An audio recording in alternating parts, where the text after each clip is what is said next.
Tisha B'Av is a unique time on the Jewish calendar. On the one hand, it is a sad day, a somber day. We mourn the destruction of the temple, accompanied by terrible famine, loss of life, internal fighting of Jew against Jew. It is also a day we acknowledge the many, many tragedies that we've endured throughout our nation's history.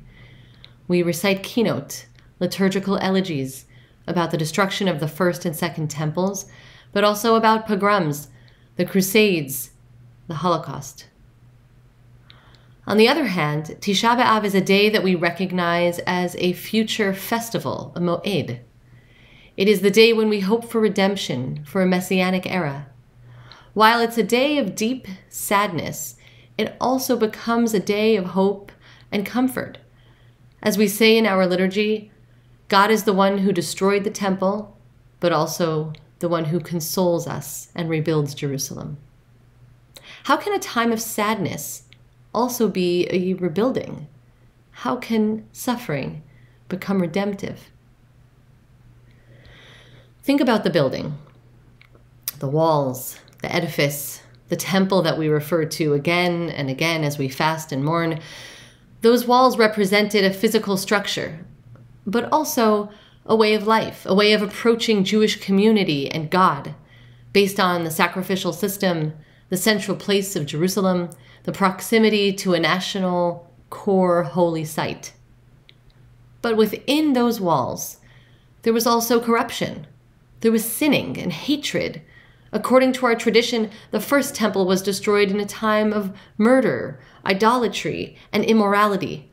The second temple was destroyed because of hatred of Jew against Jew, sinat chinam. The walls, the holy walls, became empty, hollow. The prophets cried out about empty ritual and about appearances of righteousness that concealed acts of corruption.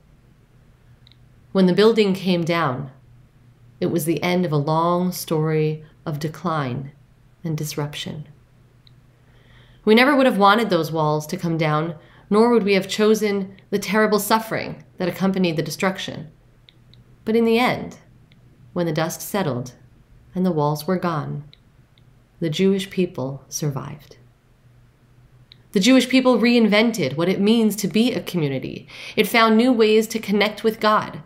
Without sacrifice of animals and the pilgrimage to Jerusalem, the rabbis of that era placed an emphasis on Torah study, on the world of prayer, the world of the mind, and the world of the deed. Sometimes even the most difficult destruction and disruption allows for the creation of something new. Tisha B'Av falls just 7 weeks before Rosh Hashanah. It begins the process of turning in and turning to God.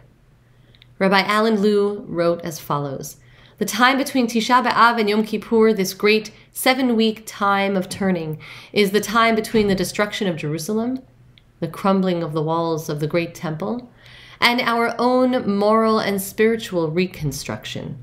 The walls come down, and suddenly we can see. Suddenly we recognize the nature of our estrangement from God. And Rabbi Liu writes, this recognition is the beginning of our reconciliation. When the walls come down, we can see inside. When we are willing to acknowledge our sense of loss, we can then build back up to a feeling of closeness. Tisha B'Av is a time to acknowledge the losses. This year, there have been so many. Individual losses of contact, of connection, of milestones or celebrations, communal losses of life, of health, of being together. May this Tisha B'Av be one of acknowledging what we've lost, but also recognizing what we've gained and what we now treasure anew.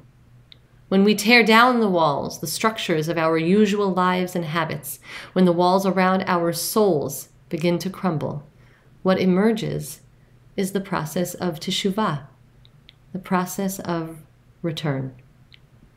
And when we do return, we see that we've created something new. The walls reveal something different inside us, a new appreciation of what we had before, a new perspective. We return but we also move forward, having been transformed by our experiences. In our community, we've already been engaged in the process of return, greeting new faces at our daily minyan and on Shabbat, and we know this process will culminate on the high holidays, when we hope to see each and every one of you in person, for healing, for unity, for spiritual reconnection. May this Shabbat and this Tisha B'Av be the beginning of return, of teshuvah, of healing and renewal. Shabbat Shalom.